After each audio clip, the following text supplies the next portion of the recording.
Students, और आप सभी कैसे हो? आई होप कि आप सभी ठीक होंगे। आपका फिर से स्वागत है आपके चैनल लेक्चर क्लासेस के अंदर। जैसा कि देखो, आपका एक लेक्चर बनेगा, लेक्चर नंबर 3 होगा अप्लाइड मैकेनिक्स का, जिसमें हम बात कर रहे हैं लामीस थ्योरम के ऊपर। यानी ये वाला जो आपके लिए पता है कि ये लेक्चर जो होता है आपका कोचिंग से रिलेटेड है। कोचिंग में जो टॉपिक चल रहा था वहीं से टॉपिक चलता है, ठीक है। तो मैंने कल आपके लिए यानी कुछ न्यूमेरिकल बताए थे, तो उससे बाद कल कुछ बच्चों के डाउट आए, तो सबसे पहले उन डाउट को बताया जाएगा, उसके बाद टॉपिक के लिए आगे बढ़ाया जाएगा। तो डियर स्टूडेंट्स, आगे क्वेश्चन को ले बढ़ाते हैं बिना कुछ देरी किए। देखो, सबसे पहले इसमें कुछ क्वेश्चन दे रखे हैं, भेजे कि क्वेश्चन एग्जांपल नंबर 17 है इंग्लिश वाली बुक में, और हिंदी वाली बुक में, सार्थक वाली बुक का है। देखो, इस पे दे रखा है कि यदि दो बलों P तथा Q का परिणामी, P तथा Q का रिजल्टेंट क्या रखा है, R है। यदि Q को 2 गुना कर दिया जाता है तो R भी 2 गुना हो जाता है, ठीक है। और यदि Q की दिशा पलट दी जाए, तो R भी 2 गुना हो जाता है। तो सिद्ध करके दिखाना, प्रूफ करना है कि P अनुपात Q अनुपात R इक्वल टू, इसमें क्या रखा है, √2 अनुपात √3 अनुपात √2, ठीक है। मिल गया हुआ क्वेश्चन। तो देखो, क्वेश्चन के लिए आगे बढ़ाते हैं, ध्यान से सुनना मैं क्या कह रहा हूं। जैसे जैसे उसने कहा है वैसे वैसे क्वेश्चन के लिए वो सॉल्व करेंगे। उसने कहा ये दो बल यानी two force P and Q का रिजल्टेंट दे रखा है R है। तो मान के चलेंगे माना दो बल दे रखी है। तो मैंने कहा देखो F1 इक्वल टू कितना है, P, और F2 equal to, question number example number पहला है, लेकिन उसमें बुक में कौन सा क्या रखा है, 17वां, ठीक है। लेकिन आज का कौन सा क्वेश्चन है, पहला क्वेश्चन है F2 इक्वल टू क्या रखा है, Q, और F3 इक्वल टू, यानी इनका दोनों का रिजल्टेंट क्या रखा है, R इक्वल टू R है, ठीक है। तो हम कहेंगे समांतर चतुर्भुज के नियम से,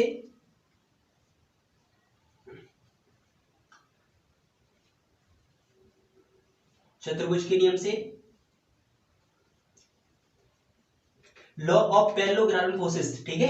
तो वो क्या कहता है, R इक्वल टू, यानी R स्क्वायर इक्वल टू होता है F1 स्क्वायर प्लस के F2 स्क्वायर प्लस के 2F1 F2 cos थीटा, यही होता है ना। तो F1 की वैल्यू पुटअप करेंगे, R स्क्वायर इक्वल टू कितना लिखा है, F1 का मतलब P स्क्वायर प्लस के Q स्क्वायर प्लस के 2PQ cos थीटा, इसे डाल देंगे इक्वेशन नंबर फर्स्ट, ठीक है। सेकंड कंडीशन उसने कही है कि यदि Q को 2 गुना कर दिया, यानी F1 इक्वल टू कितना है, P, ठीक है, और F2 इक्वल टू उसने कितना कह दिया, यदि Q को 2 गुना कर दिया जाता है तो R भी कितना गुना हो जाता है, 2 गुना हो जाता है, 2R हो जाता है, ठीक है। यानी R इक्वल टू कितना हो जाता है, 2R हो जाता है। तो देखो, इस कंडीशन में कैसा बनेगा, तो R स्क्वायर इक्वल टू कितना होता है, लॉ ऑफ पैरेलल फोर्सेस के अनुसार कितना आएगा, R स्क्वायर इक्वल टू होता है F1 स्क्वायर प्लस के F2 स्क्वायर प्लस के 2F1 F2 cos थीटा, ठीक है। तो R की वैल्यू लगाएंगे, R की वैल्यू कितनी है, 2R है, 2R का whole square equal to F1 का मतलब कितना आएगा, P का स्क्वायर प्लस के F2 का स्क्वायर मतलब आएगा 2Q का होल स्क्वायर प्लस के 2F1 का मतलब P इंटू F2 का मतलब 2Q cos थीटा, ठीक है। तो इसका मतलब कितना हो जाएगा, 4R स्क्वायर इक्वल टू आएगा P स्क्वायर प्लस के 4Q स्क्वायर प्लस के 4PQ cos थीटा, इसे डाल देंगे इक्वेशन नंबर सेकंड। अब तीसरी कंडीशन उसने क्या रखी है, यदि Q की दिशा पलट दी जाए, दिशा का मतलब है डायरेक्शन, का मतलब है Q की डायरेक्शन पलट दिया है, यानी पलट दिया है, तो उसका मतलब है कि Q यदि पहले पॉजिटिव था तो अब कैसा आएगा, नेगेटिव आएगा। यानी F1 इक्वल टू कितना है, P है, और Q की दिशा यानी F2 की दिशा पलट दी तो F2 का मान कितना हो गया, माइनस के Q हो गया। ये बात आपके समझ में आई नहीं? देखो, उसने कहा है कि यदि Q की दिशा पलट दी, यानी डायरेक्शन यदि पलट दी था, तो इसका मतलब क्या होता है कि वो पॉजिटिव से कैसा बन जाता है, नेगेटिव बन जाता है, ठीक है। तो इसमें क्या रखा है, यदि Q की दिशा पलट दी जाए तो R भी 2 गुना हो जाता है, तो यानी R का मान फिर कितना हो जाता है, 2 गुना हो जाता है, 2R हो जाता है, ठीक है। तो देखो, क्वेश्चन के लिए सॉल्व करेंगे, फिर दोबारा से इक्वेशन लगाएंगे, यानी R स्क्वायर इक्वल टू कितना होता है, F1 स्क्वायर प्लस के F2 स्क्वायर प्लस के 2F1 F2 cos थीटा, है ना। वैल्यू पुटअप करेंगे तो कितना आएगा, R का मतलब कितना लिख रहा है यहाँ पर, 2R का whole square equal to F1 का मतलब कितना लिख रहा है, P स्क्वायर प्लस के F2 का मतलब माइनस के Q का स्क्वायर, फिर आएगा प्लस के 2 इंटू P इंटू माइनस के Q cos थीटा। तो ये आएगा 4R स्क्वायर इक्वल टू हो जाएगा P स्क्वायर प्लस के Q स्क्वायर माइनस के 2PQ cos थीटा। क्यों? क्योंकि प्लस माइनस माइनस हो जाएगा ना यहाँ पे, तो ये हो जाएगी इक्वेशन नंबर थर्ड, ठीक है स्टूडेंट्स। देखो, यही इतनी आ रहा होगा इसमें नहीं, ठीक है। अब देखो, बात करते हैं कि अगर देखो हमारे लिए प्रूफ करके दिखाना है कि P अनुपात Q अनुपात R, यानी P Q के मान निकालने हैं। तो देखो, ये कहता हूं, ये इतना लिख रहा है, ये इतना लिख रहा है, तो इसका मतलब कि माइनस के 2p इसमें देखो cos थीटा वगैरह है नहीं है, तो इसका मतलब हमारे क्या हुआ, cos थीटा वगैरह सारी वैल्यू क्या करनी पड़ेगी, काटनी पड़ेगी। अब कैसे कटेंगे, देखो ये माइनस के 2p cos थीटा है और ये कितना प्लस के 2p cos थीटा है, तो यदि समीकरण 1 और समीकरण 3 को यदि ऐड कर दिया तो ये दोनों कटेंगे कि नहीं कटेंगे, अरे कटेंगे कि नहीं, तो काट के चलेंगे। नहीं, समीकरण 1 व 2 को जोड़ने पर यानी ऐड करने पर, ठीक है, को जोड़ने पर जोड़ेंगे तो कितना आएगा, आर स्क्वायर तो यहां पर लिख रहा है, तो आर स्क्वायर प्लस के 4r स्क्वायर, क्यों, क्योंकि ये 4r स्क्वायर लिख रहा है, ये वाली साइड राइट हैंड साइड में जुड़ेगी, लेफ्ट हैंड साइड भी है, लेफ्ट हैंड साइड में जुड़ेगी, ठीक है। तो कितना आएगा देखो, अब इस वाले को जोड़ेंगे इस वाले के साथ, इक्वल टू लिख रहा है, एक पी स्क्वायर और एक पी स्क्वायर कितना हो गया, 2p स्क्वायर आएगा कि नहीं आएगा, एक क्यू स्क्वायर और एक क्यू स्क्वायर कितना जाएगा, प्लस के 2q स्क्वायर आएगा कि नहीं आएगा, ठीक है। इसके बाद 2p को cos थीटा माइनस के 2p को cos थीटा, ये कटेगा कि नहीं कटेगा, अरे कटेगा कि नहीं, प्लस माइनस माइनस है, देखो मैं अगर कैसे समझ में ना देखो ऐसे कर देता हूं, तो p स्क्वायर प्लस के q स्क्वायर प्लस के 2pq cos थीटा, ठीक है, ये तो होगी पहली इक्वेशन। दूसरी इक्वेशन करेंगे प्लस के p स्क्वायर प्लस के q स्क्वायर माइनस के 2pq cos थीटा, ठीक है, माइनस के 2p cos थीटा प्लस के 2pq cos थीटा, कितना होगा, p स्क्वायर कितना हो गया, ये तो हो गया 5r स्क्वायर और ये कितना हो गया 2p स्क्वायर प्लस के 2q स्क्वायर, तो यह कह सकते हैं 2p स्क्वायर प्लस के 2q स्क्वायर माइनस के 5r स्क्वायर इक्वल टू 0। अरे होगा कि नहीं होगा, ये प्लस के 5r स्क्वायर रहेगा, किसका होगा, माइनस के 5r स्क्वायर रहेगा, इसे डाल देंगे इक्वेशन नंबर 4, ठीक है। अब ऐसी क्या करना, देखो एक और इक्वेशन आती है, देखो अभी तो हमने कौन कौन सी इक्वेशन का यूज किया, पहली और तीसरी, अभी दूसरी रह गई है ना, तो इसका मतलब देखो क्या करो, तो यहां पर लिख रहा है 4p की cos थीटा और इस वाली में से हम 2p की cos थीटा लेगा, तो क्या करते हैं, इस वाली इक्वेशन में यदि 2 का मल्टीप्लाई कर दिया, ठीक है, 2 का क्या कर दिया मल्टीप्लाई कर दिया, तो 4p की cos थीटा बनेगा कि नहीं बनेगा, अरे अगर इस वाली इक्वेशन में से इस वाली इक्वेशन का यदि यूज होगा समीकरण 1 और समीकरण 2 का, तो 4p की cos थीटा बनाना है, तो यहां पर कितना चाहिए, 2 का मल्टीप्लाई कर दे, तो समीकरण 1 में 2 का गुणा करने पर, गुणा करके मल्टीपल करके समीकरण 2 में से घटाने पर माइनस कर देंगे, ठीक है, घटाओ देखो कितना आएगा, यहां पर यदि आर स्क्वायर लिखा है, ये 2 का मल्टीप्लाई करेंगे तो कितना बन जाएगा, यहां पर देखो यहां कितना बनेगा 2r स्क्वायर बनेगा और 2r स्क्वायर में से कितना आएगा 4r स्क्वायर, ठीक है, यानी 2r स्क्वायर माइनस के 4r स्क्वायर इक्वल टू कितना चल रहा है, देखो यहाँ पर 2p स्क्वायर बनेगा और यहाँ पर बनेगा, देखो कैसे, इस वाली इक्वेशन का मान लिख देते हैं, 2p स्क्वायर प्लस के 2q स्क्वायर प्लस के 4pq cos थीटा। अब सेकंड इक्वेशन में कितना है, देखो माइनस के p स्क्वायर, देखो प्लस माइनस माइनस होता चला जाएगा, p स्क्वायर माइनस के 4q स्क्वायर फिर माइनस के 4pq cos थीटा। आप कोई सी में से कोई से घटा सकते हैं, जो मैंने एक में से 2 घटाया, 2 में से एक के लिए घटा सकते हैं, ठीक है। तो देखो इससे ये कट जाएगा, ठीक है, तो कितना आएगा 2r स्क्वायर में से माइनस के 4r स्क्वायर बचेगा, तो कितना आएगा माइनस के 2r स्क्वायर बचेगा, ठीक है, इक्वल टू 2p स्क्वायर में से एक p स्क्वायर जाएगा, तो एक p स्क्वायर बचेगा प्लस के 2q स्क्वायर और माइनस के 4q स्क्वायर, तो माइनस के 2q स्क्वायर बचेगा नहीं बचेगा, ये तो कट गए। अब कितना हो सकता है p स्क्वायर माइनस के 2q स्क्वायर प्लस के 2r स्क्वायर इक्वल टू 0, क्योंकि माइनस का 2r स्क्वायर है किसको जाएगा प्लस का, ठीक है, ये होगी इक्वेशन नंबर 5। यहां तक आई होप आपके समझ में आ गया होगा, ठीक है। अब बात करते हैं, देखो अब हमारे लिए p और q और r के मान निकाले, ये दो इक्वेशन हमारे पास हैं, कौन कौन सी हैं, देखो एक तो हम कहेंगे समीकरण कौन कौन से में, अब इसमें क्या लगा देंगे वज्र गुण विधि लगाएंगे, एक मेथड लगाएंगे, ठीक है, देखो समीकरण 4 व 5 से लगाओ, देखो कितनी लिखी है, यहाँ पर 2p स्क्वायर लिख रहा है प्लस के 2q स्क्वायर लिख रहा है माइनस के 5r स्क्वायर लिख रहा है इक्वल टू 0, ठीक है। अब इतना यहाँ पे क्या लिख रहा है p स्क्वायर लिख रहा है माइनस के 2q स्क्वायर लिख रहा है, फिर इसके बाद प्लस के 2r स्क्वायर लिख रहा है इक्वल टू 0। इसमें वज्र गुणन विधि लगाएंगे, वज्र गुणन विधि यानी एक मेथड होता है जिससे p और q के मान निकलेंगे, ठीक है, p के विधि से लगा के चलो, देखो कितना आएगा, इसमें लिखेंगे p स्क्वायर, अब देखो इसको छुपाएंगे और इसका और इसमें मल्टीप्लाई करेंगे कांस्टेंट राशि पर, ठीक है, तो अपॉन के 2 दूनी 4 और माइनस के 2 पंजे, माइनस का सिंबल लगेगा, माइनस माइनस प्लस हो जाएगा, 2 पंजे 10, आई होप आपकी ये चीज समझ में आ गई होगी। ठीक है, दो पंजे कितना हो जाएगा 10।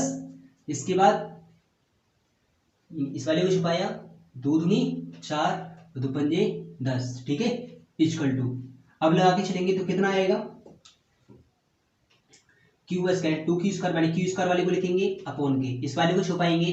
ध्यान रखना इस वाले को भी मैंने इधर से मल्टीप्लाई करता, लेकिन इस वाले का इससे करेंगे और फिर इस वाले का इससे करेंगे तो कितना आएगा 1 एकम 1 यानी -5 ये बन जाएगा। इसके बाद इस वाले का इसमें होगा।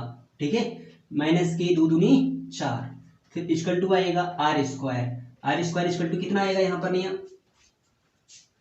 ये बनेगा, इस वाले को छुपाएंगे 2 दूनी 4 माइनस के, वही माइनस प्लस माइनस हो जाएगा ना, और 2 एकम 2, तो ये बनेगा p² अपॉन के 4 में जैसे आएंगे -6। ठीक है, equal to q² equal to आएगा -5 और -4 -9 इक्वल टू आएगा r² इक्वल टू आएगा -4 और 2 6। अब 3 इसका जब इसमें लेंगे तो 3 से कट रहा है पूरी संख्या, तो कितना आएगा r² इक्वल टू माइनस से माइनस कट जाएगा, तो हम कह सकते हैं कि यानी 3 दूनी 6 और q² इक्वल टू नहीं आएगा p², तो यहाँ q² इक्वल टू कितना आएगा 3 तिया 9 इक्वल टू इसका एलसीएम जो आएगा कि यानी नीचे लेके चलेंगे तो इस 3 इसको कॉमन बनाए ना, तो 3 इस काट देंगे, 3 दूनी 6 3 तिया 9 3 दूनी 6, तो कितना आएगा r² इक्वल टू 2, तो यानी हम कह सकते हैं p² इक्वल टू, यानी p की वैल्यू कितनी होगी 2, तो यानी p इक्वल टू कितना हो सकता है √2। ठीक है, और ऐसे इसका मान निकालेंगे q² इक्वल टू कितना कह देंगे कितना आएगा 3, तो q इक्वल टू कितना आ जाएगा √3। अब यहाँ से निकालेंगे r² इक्वल टू कितना आएगा 2, तो r इक्वल टू कितना हो जाएगा √2। आगे आपकी ये चीज समझ में आ गई, तो यानी PQ r का अनुपात निकालना था, PQ अनुपात r इक्वल टू √2 अनुपात √3 अनुपात √2, यही प्रूव करना था, हिंस प्रूफ। ठीक है, आई होप आपकी चीज समझ में आई होगी, और समझ में आई होगी तो कमेंट बॉक्स के अंदर करना कि पहला क्वेश्चन हमारे समझ में आ गया। ठीक है, आप इसका स्क्रीनशॉट ले लो या वीडियो को रोक के उतार सकते हो। ठीक है, हो गया होगा। क्वेश्चन के लिए आगे बढ़ाते हैं। देखो सेकंड क्वेश्चन हमने का पूछा है,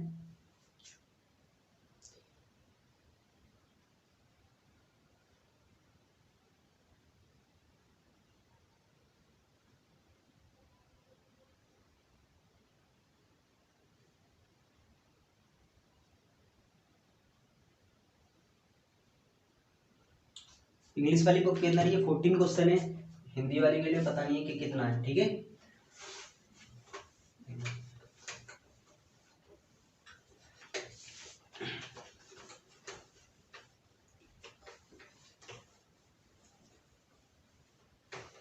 देखो अब बात करेंगे, इसमें क्या रखा है कि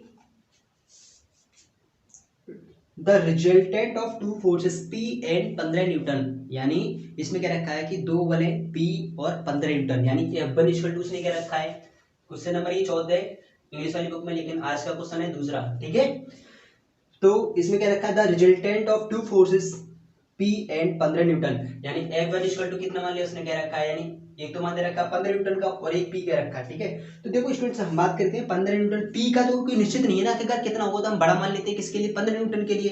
तो देखो इसमें क्या रखा है, यानी ऐसे कर बड़े छोटी मान ली, उसने ये रखा है कि P और 15 न्यूटन है। ठीक है, inclined at 60 degree to the 15 newton force, यानी रिजल्टेंट जो है 15 न्यूटन के फोर्स से 60 डिग्री का एंगल बनाता है। तो स्टूडेंट देखो हमने मान लिया 15 न्यूटन का ये फोर्स है, 15 न्यूटन का ये फोर्स है, और इससे जो रिजल्टेंट है वो कितने डिग्री का एंगल बना रहा है 60 डिग्री का एंगल बना रहा है। ठीक है, तो यानी 15 न्यूटन तो ये हो गया और रिजल्टेंट ये हो गया। ठीक है, जो रिजल्टेंट का मान उसने क्या रखा है कि आर का मान कितना है 20 न्यूटन है। ठीक है, तो आगे बात उसने कही है, तो पूछा है कि find the magnitude and direction of P, यानी P का मान आखिरकार कितना होगा, तो देखो और उसकी डायरेक्शन कितनी होगी, यानी रिजल्टेंट से आखिरकार उसका झुकाव कितना होगा। तो देखो बात करके चलते हैं ऐसे करके, ये मान लेंगे कितनी डिग्री पे बनना है, अल्फा डिग्री पे कौन बना रहा है। ठीक है, कितना है अल्फा P। ठीक है, तो इस वैल्यू को आगे बढ़ाएंगे, ये 15 न्यूटन का हो गया। ठीक है, ये आपका P है, तो ये भी कितना हो जाएगा P, है ना। तो देखो अब बात करते हैं, यदि इस वाले का एंगल यदि अल्फा है तो ये एंगल कितना हो जाएगा अल्फा, होगा कि नहीं होगा। जब ये अल्फा है, अरे ये वाली कोण तो बराबर बराबर होती है, ये वाले जो एंगल होंगे तो बराबर बराबर होंगे, तो उसने क्या रखा है तो देखो पी का मान फाइंड आउट करना है कि आखिरकार पी का मान कितना होगा और पी का आखिरकार आर से झुकाव कितना होगा। ठीक है, तो देखो बात करते हैं कि कितना आएगा निकल के। तो देखो इसमें कोसाइन रूल लगाओ, क्यों? क्योंकि इसमें देखो हमारे लिए ये वाला एंगल पता है, ये एंगल कितना 180 माइनस अल्फा है कि नहीं?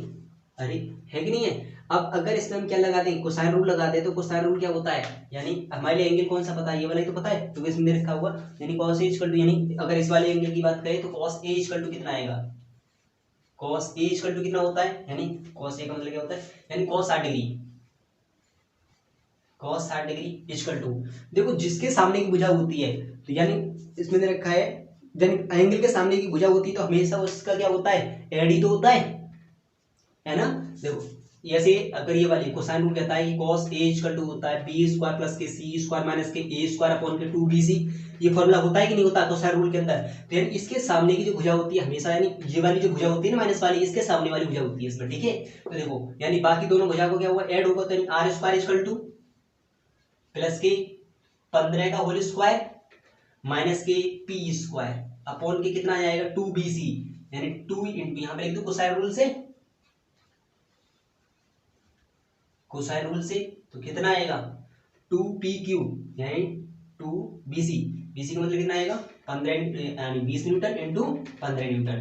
ठीक है, तो cos 60 का मान कितना होता है 1/2 इक्वल टू कितना आएगा, r का मान कितना 20 का वर्ग प्लस के 15 का वर्ग माइनस के p स्क्वायर अपॉन के कितना आएगा 2 इंटू 20 इंटू 15।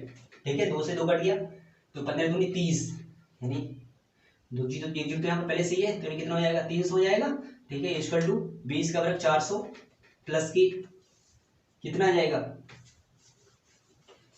15 का वर्ग कितना होता है 225 होता है, 25 25 एक दूनी 2 225 होता है। ठीक है, माइनस के पी स्क्वायर, ये प्लस का है माइनस का किसको आएगा प्लस का, ये प्लस का किसका आएगा माइनस का, तो पी स्क्वायर इक्वल टू आएगा 400 200 कितना होगा 625, 625 में से कितना हटा दो 300, तो P square equal to value कितनी आई 300 में से 325, तो पी का यदि मान फाइंड आउट करेंगे तो अंडर रूट 325।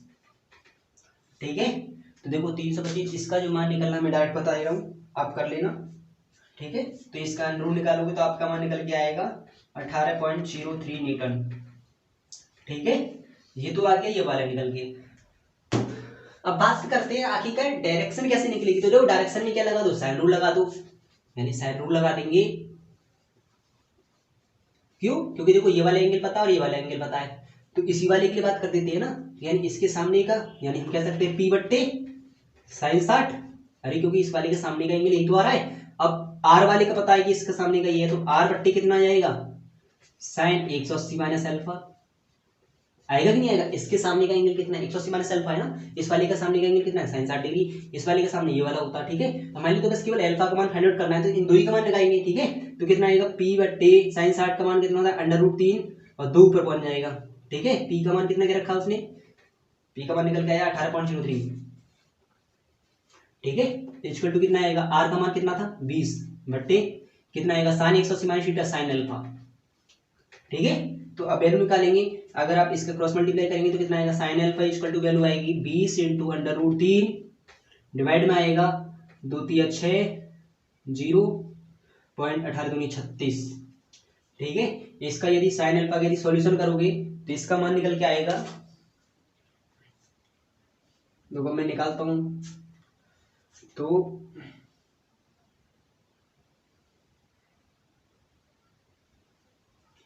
यह आएगा 20 इंटू अंडर रूट 3, तो ऊपर वाले की वैल्यू जो निकलेगी अंडर रूट 3 डिवाइड बाई 36.06.96, यानी sine alpha equal to value निकल के आई 0.96। ठीक है, सॉल्यूशन कर लेना, तो अल्फा इक्वल टू कितना आएगा साइन इनवर्स 0.96। ठीक है, तो इनवर्स वैल्यू लगाना कि कितना आता है। ठीक है, साइन इनवर्स 0.96, तो ये निकल के आएगा अल्फा इक्वल टू आएगा 73.73 डिग्री, यही इसका आंसर होगा। डायरेक्शन कितनी होगी इसकी 73.73 डिग्री की झुक रहा होगा, किससे आर से। ठीक है स्टूडेंट्स, आई होप आपके क्वेश्चन समझ में आ गया होगा। तो क्वेश्चन समझ में आ गया हो तो यानी क्वेश्चन के लिए स्क्रीनशॉट ले लो। ठीक है, समझ में आ गया हो तो कमेंट बॉक्स में कमेंट करना कि हमारे दूसरे क्वेश्चन भी समझ में आ गया था। ठीक है, अगर कोई प्रॉब्लम होती है तो आप मुझे कमेंट बॉक्स में कमेंट जरूर करें कि भैया हमारी चीज समझ में नहीं आई थी। ठीक है, तो आगे बढ़ाते हैं क्वेश्चन के लिए।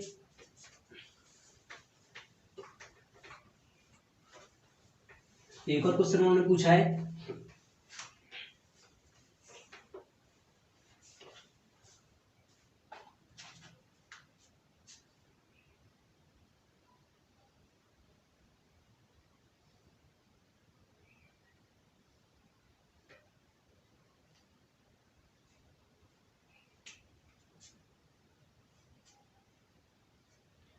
देखो एक स्टूडेंट्स ने एक और क्वेश्चन में पूछा है कि ये वाला क्वेश्चन बताना भैया। देखो इसमें क्या रखा है, उस बेस से मैंने क्वेश्चन बता दिया लेकिन आपका हुआ नहीं है, वो बात अलग है। देखो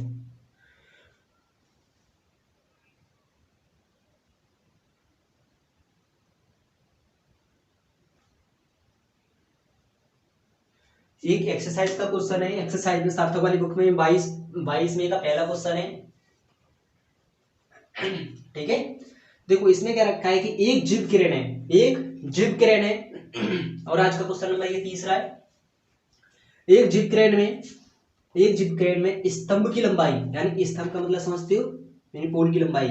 पोल हमेशा कैसा होता है, वर्टिकल कंडीशन में होता है। पोल की लंबाई क्या रखी है, 1.5 है, ध्यान देना। ठीक है, क्वेश्चन देखो मैं पढ़ता हूँ उसके बाद ड्रॉ करते हैं। इसमें क्या रखा है कि एक जीव किरण है, एक जीव किरण में पोस्ट की लंबाई यानी स्तंभ की लंबाई 1.5 मीटर है।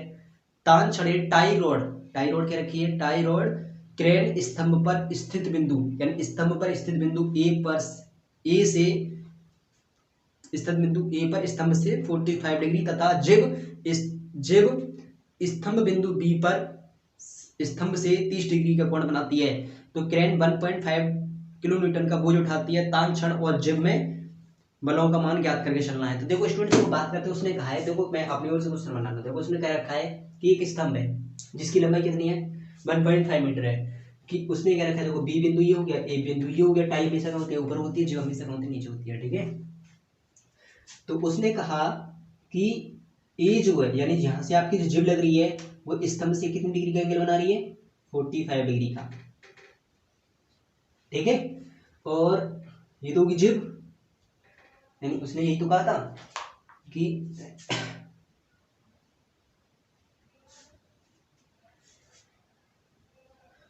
उसने कहा ये चीज तो नहीं लिखी कि आखिरकार जिब की लंबाई,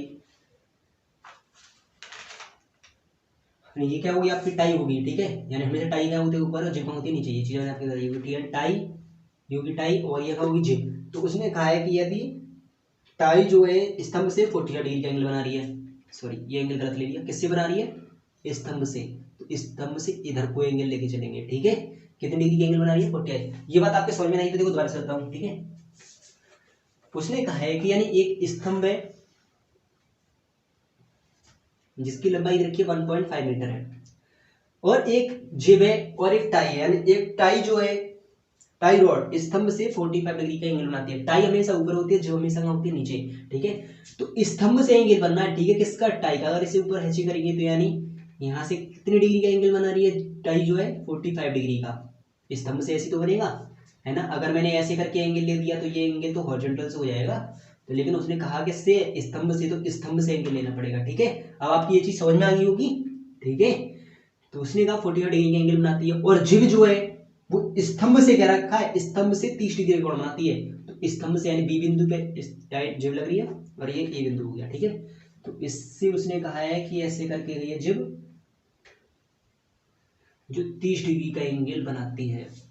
ये चीज आपके समझ में आई कि नहीं आई, ये बता दो बस। अगर ये चीज समझ में आई हो डायग्राम के अंदर, क्वेश्चन नंबर के तीसरा आज का ध्यान रखना, कमेंट बॉक्स के अंदर करना भैया आपने जो तीसरे क्वेश्चन का डायग्राम ड्रॉ किया था वो हमारी समझ में आ गया था। ठीक है, तो देखो क्वेश्चन उसने कहा है कि एक वेट रेस्ट से उठाया जाता है, वेट का मान क्या रखा है, डब्ल्यू का मान 1.5 किलो न्यूटन है, यही है ना सर, 1.5 किलो न्यूटन है। ठीक है, तो देखो अब एंगल कैसे निकलेंगे, तो बात करती है कि देखो जब ये ऐसे करके, मैंने कहा था हमेशा जहां से वेट लटकेगा वहीं से क्या कर देंगे, हॉरिजॉन्टल लाइन निकाल देंगे और एक फोर्स ऐसे करके फाइंड आउट कर देंगे। ये वाला चीज ऐसे तो जाएगा।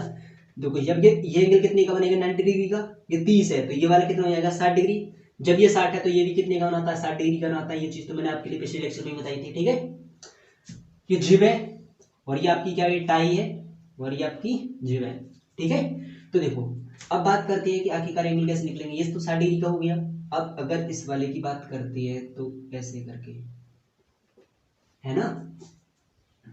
तो देखो ये वाला एंगल कितने का हो जाएगा फिर, अरे ये टोटल एंगल कितने का है, 90 डिग्री का। देखो ऐसे करके तो है, ये यदि 45 डिग्री है, इस वाले की बात कर रहा हूँ, तो ये कितना रहेगा, 45 डिग्री तो रहेगा, यानी ये वाला कितना रहेगा 45 डिग्री। अगर ये 90 है, ये कितना है 90 का, 90 डिग्री का है। जब ये 90 डिग्री है तो इसका मतलब ये टोटल एंगल कितने का होगा, ये वाला। अरे 90 का ये हो गया, 45 का ये हो गया, तो 45 ही तो रहेगा, यानी ये वाला पूरा एंगल कितने का बन जाएगा, यानी ये वाला जो एंगल है, ध्यान रखना, ये पूरा एंगल इसके बीच वाले, यानी ये पूरा एंगल कितने का बनेगा, 45 डिग्री का। यहाँ तक तो समझ में आ गया होगा। अब बात करते हैं कि इस वाली लड़ को यदि आगे बढ़ाया नीचे की ओर और इससे 109, तो ये 90 डिग्री का बनेगा, बनेगा कि नहीं बनेगा। अरे 90 डिग्री हो गया, 90 हो गया, 60 हो गया। तो ये वाला अगर स्ट्रिंग एंगल की बात करें इस वाले की, तो ये वाला एंगल कितने का रह जाएगा फिर, ये वाला 90 और 60 कितना हो गया 130, एक यानी 150। तो ये वाला कितना रहेगा 30 डिग्री, और टोटल कितने का था 45 का, तो ये कितना रहेगा 15 डिग्री का रहेगा कि नहीं रहेगा। ये चीज समझ में आई हो तो आप बताना कमेंट बॉक्स में, कमेंट करना। तो फिर क्या क्वेश्चन हो गया, ठीक है। देखो अब वही क्वेश्चन करेंगे ऐसे करके, ये कहोगी टाई जिप और ये कहोगी टाई, ठीक है, और नीचे क्या लटक जाएगा वेट। तो हम कहेंगे इसके और इसके बीच में, जिब और वेट के बीच में एंगल कितना है 90 प्लस 60, जिब और वेट के बीच में 90 प्लस 60, अरे ये 90 है ये 60 है, ठीक है। इसके बाद टाई और जिब की, टाई और लोड के बीच में, तो 30 और 15 कितना हो गया 45, टाई और वेट के बीच में कितना है 45 डिग्री, ठीक है। इसके और इसके बीच में कितना है, देखो ये बताओ, अगर वैसे निकालना चाहे तो वैसे निकाल सकते हो, क्यों, क्योंकि देखो इतना ये है ना, ये वाला, ये 90 का है तो 90 पता है, प्लस इतनी वैल्यू पता है यानी कि कितनी 45 डिग्री है, ये वाला पता है कि ये वाला कितना है प्लस के 60 डिग्री है, ठीक है। तो कितना हो गया ये 90 प्लस 60 150, 195 हो गया कि नहीं हो गया, 195 हो गया कि नहीं हो गया। अब इसे 360 में से घटा दो, क्यों, क्योंकि हमारे लिए इतने एंगल तो पता है। अब ये वाला निकालना, तो पूरा सर्कल होता कितने का 360 का होता है, 360 में से घटा देंगे 195, तो घटा के चलिए कितना आएगा 5, यहाँ पे बचेगा 15 में आएंगे 6, 2 में से 1 जाएगा 165 डिग्री, ठीक है। यानी कह सकते हैं ये वाला एंगल कितना बन जाएगा 165 डिग्री का, ठीक है। समझ में आ गया नहीं आ गया। देखो अगर समझ में आ गया वो क्वेश्चन तो आप कमेंट बॉक्स में कमेंट करना कि हमारे चौथा क्वेश्चन ये चीज समझ में आ गया था, ठीक है। चौथा तीसरा है जो कोई सा हो, ये वाला जो क्वेश्चन बता रहा हूँ इसमें आप बता देना, ठीक है। देखो अब बात करेंगे यानी लामी प्रमेय से।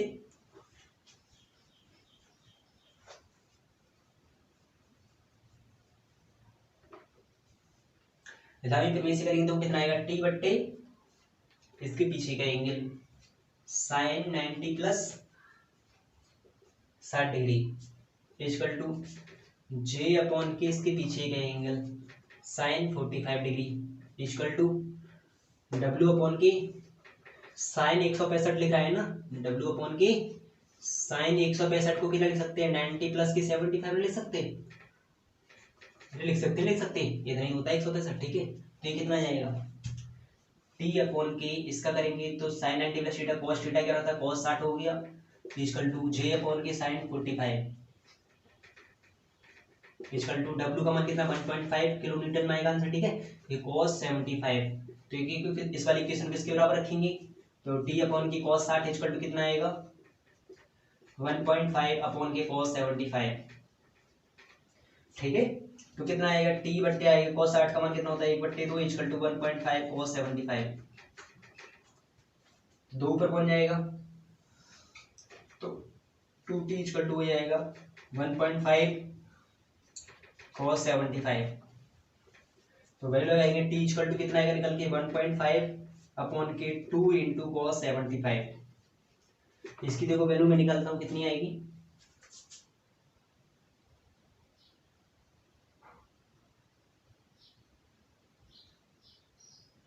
1.5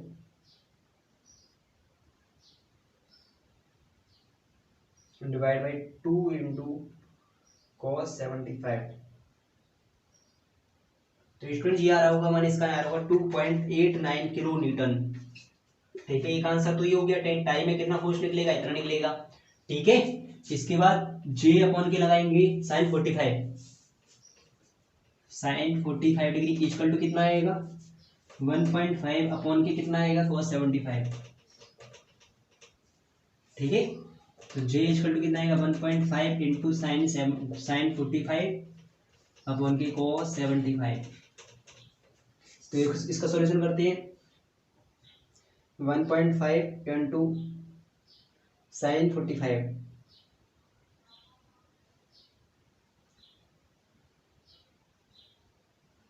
डिवाइड बाई cos 75। तो स्टूडेंट इसका मान आ रहा होगा, जिम में फोर्स निकल रहा होगा 4.098 किलो न्यूटन। एक आंसर ये हो गया। यही चीज तो पूछी है। आई होप आपकी ये चीज समझ में आई होगी। क्या समझ में आई थी कमेंट बॉक्स के अंदर करना है भैया। आज के सारे क्वेश्चन हमारे समझ में आए। तो स्टूडेंट्स आज के लिए काफी बस इतना ही। इसके बाद नेक्स्ट वीडियो के अंदर जो भी आपका डाउट रहता है भैया हमारा ये वाला क्वेश्चन बताना है, तो आप उस क्वेश्चन के लिए कमेंट बॉक्स में कमेंट कर सकते हो या व्हाट्सएप के ऊपर मैसेज भेजना। ठीक है स्टूडेंट्स, आज के लिए बस इतना ही। Thank you.